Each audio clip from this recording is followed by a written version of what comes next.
कि ब्राह्मणवाद फैलाना है, मूर्खता फैलानी है, और ये उस तरीके का आप ये झूठा नैरेटिव फैलाओगे, इस तरीके के गंदे नैरेटिव फैला के अब आप बताओगे कि बाबा साहब भी ब्राह्मण थे। क्यों? बाबा साहब इंसान क्यों नहीं थे? बाबा साहब ब्राह्मण क्यों थे? क्योंकि आपका ये कहना है कि ब्राह्मणों के संस्कार अच्छे हैं।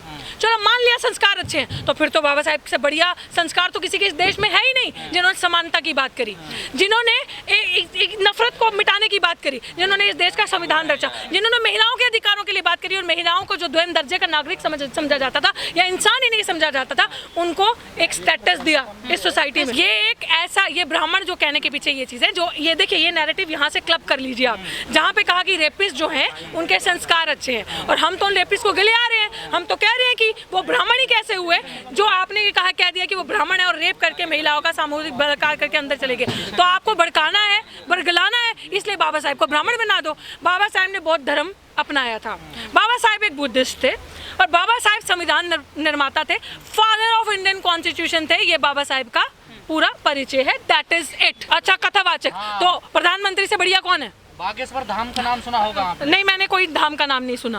और मैं कथावाचक बहुत चाहिए देश को। हाँ बिल्कुल बिल्कुल, कथावाचक ही तो रह जाएंगे, और रहेगा कैसे कि इस देश में बड़ी बड़ी फेंको जैसे मोदी जी फेंकते हैं। करना कुछ नहीं है हमने, ना रोजगार लाना है, ना शिक्षा पे बात करनी है, ना अधिकारों की बात करनी है, सब कुछ बेचना है और सिर्फ कथा करनी है, सिर्फ अच्छा भाषण सुनना, अच्छे कपड़े पहने। This is what is happening in our country. आपको लगता है हिंदू राष्ट्र में महिलाओं की जगह है? अगर हिंदू राष्ट्र में महिलाओं की जगह है, और मैं मानने के लिए तैयार हूँ, कहिए अपने प्यारे प्रधानमंत्री से इमीडिएटली फास्ट ट्रैक लॉ से इन 11 आरोपियों को वापस जेल में भेजें।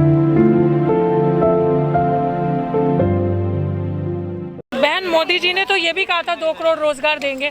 मोदी जी के तो बड़े बड़े वादे थे, काला धन खत्म, वो वापस आ जाएगा, करप्शन खत्म हो जाएगा, नोटबंदी के बाद टेररिस्ट को फंड खत्म हो जाएगा, कोई दंगे, कोई अब वो नहीं होंगे, अटैक्स नहीं होंगे। तो पुलवामा भी हो गया, बेटियों का दिन दिहाड़े रेप होता है, अपहरण होता है। उन्होंने कहा था कि इस तरीके की कोई चीज़ें नहीं हुई क्या? तो वो तो एक लायर ऑफ फर्स्ट क्लास है, जो वो उस गद्दी पे गलती से बैठ गए और एक अच्छे प्रचारक हैं।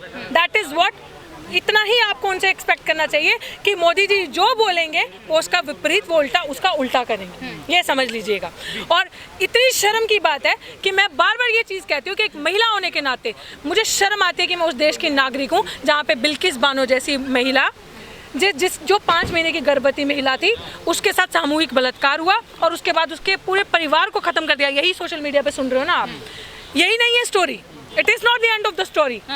The moral of the story is, जो बाकी जो महिलाएं जिनके साथ अभी और जो छोटी छोटी बच्चियां, जैसे वो दिल्ली कैंट की बच्ची जिसका रेप हुआ था, जैसे वो संगम विहार की बच्ची, या बहुत सारी इस तरीके की दलित महिलाएं, जैसे हाथरस की बच्ची होगी, इन महिलाओं का जो रेप हुआ, या और भी ऐसे बच्चे जो अननोटिस केसेस जाते होंगे, जो चित्रकूट की एक घटना थी, यौन शोषण की घटना सामने आई थी।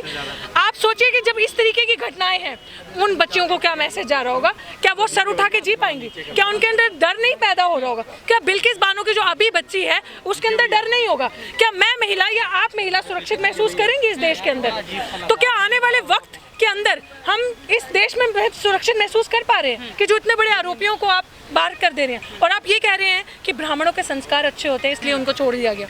तो वो ब्राह्मण नहीं थे जिन्होंने दिल्ली कैंट की बच्ची के साथ रेप किया? कि ये जो हो रहा है ये बहुत बड़ा अपराध हो रहा है। ये वो हो रहा है कि जो इस देश में जब महिलाओं को, जैसे मैंने आपको कहा कि नागरिक क्या द्वैन दर्जे का नागरिक समझा जाता था, तो ये वही चीज़ हो रही है कि मनुस्मृति दोबारा से हावी हो रही है, आ रहा है। इनके राज्य में जो इनका हिंदू राष्ट्र है, उसमें महिलाओं की ये स्थिति होने वाली है। ये उसका कंक्लूजन है कि आप रेप करो, बड़े से बड़ा अपराध करो, बीजेपी ज्वाइन करो, बीजेपी की वॉशिंग मशीन में जाओ, धुल के बाहर आ जाओ। ये भाई साहब का जो सफेद कुर्ता है, इस तरीके का आपका वो हो जाए। यही तो सोचने की बात है कि वो कहाँ है प्रगतिशील महिलाएं, वो कहाँ है जो सिलेंडर के ऊपर चिल्लाती थी? क्योंकि आई थिंक वो एक आधी महिला तो अपनी बेटी का बार बचाने में बिजी है, उसमें से जो बार थे उनको बचाने में बिजी हैं। बाकी महिलाएं कन्वीनियंटली चुप हैं। बाकी महिलाएं भूल जाती हैं, जब दलित आदिवासी माइनॉरिटी की महिलाओं की बात आती है तो वो भूल जाती हैं महिलाएं हैं। वो महिलाएं नहीं, वो पपेट हैं जो दूसरों को चूड़ियाँ पहनाती हैं और चूड़ियों को कमजोरी की निशानी बताती हैं। ये है कमजोरी की निशानी जो ये महिलाएं करती हैं, और ये सिर्फ सरकार में अपना घर चलाने के लिए बैठी हैं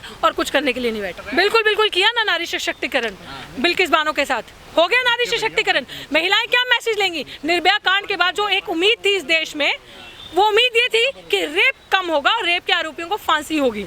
उस सरकार ने ही निर्भया कांड के बाद ही हमने कानून नहीं बनाया, भाजपा की सरकार ने ही कहा था कि वो दोषी जिन्होंने रेप किया होगा उन्हें रिहाई नहीं मिली जाएगी। तो सरकार उठी, तो ये सरकार, मैंने एक ही चीज बोल दी, जो ये वादा सरकार करती है समझ लीजिए आपका गला उतना और आपकी जेब उतनी बड़ी कटने वाली। अब की बारी जब आप वोट देने जाएं तो बिल्किस बानो को याद कीजिएगा, यही कहूंगी मैं। अब की बारी जब आप वोट देने जाएं तो आप दिल्ली कैंट की बच्ची को याद कीजिएगा, संगम विहार की बच्ची को याद कीजिएगा, हाथरस की बच्ची को याद कीजिएगा अब की बार जब आप वोट देने जाएंगे। और अब की बारी जब आप वोट देने जाएं तब आप ये भी याद रखिएगा कि आप जो अगर कमल का बटन दबा रहे हैं, अगर ईवीएम से वोट दे रहे हैं, कमल का बटन दबा रहे हैं, तो आप हिंदू राष्ट्र को वोट दे रहे हैं, आप हिंदुत्व को वोट दे रहे हैं, आप अपनी दलित आदिवासियों की बच्चियों का आगे जो और शोषण बढ़ना है, आगे और जलोर जैसी घटनाएं अगर आप चाहते हैं, आप चाहते हैं कि जो आप गिलास से पानी पी रहे हैं वो गिलास भी आपके मुंह तक ना पहुंचे, तो आप इस बारी वोट देने जाएं तो ये सब याद। मनुस्मृति तो बिल्कुल सही कहते होंगे, मनुस्मृति में है ही, मनुस्मृति में महिलाएं क्या, मनुस्मृति में हमारा दर्जा ही क्या है, मनुस्मृति में तो महिलाओं की कहीं अच्छी बात ही नहीं करी। तो मनुस्मृति में जो लिखा है वो तो महिलाओं के, तो बिल्कुल बाबा साहब ने क्यों जलाई थी मनुस्मृति? ऐसे कोई इतना लर्नेड इंसान ने ऐसे तो मनुस्मृति नहीं जलाई होगी ना, कुछ तो सोचा होगा। आपको किसने कहा? आप मेरा सोशल मीडिया फॉलो करते हैं? आप मेरा सोशल मीडिया उठा के देखिए, आप मेरा ट्विटर उठा के देखिए।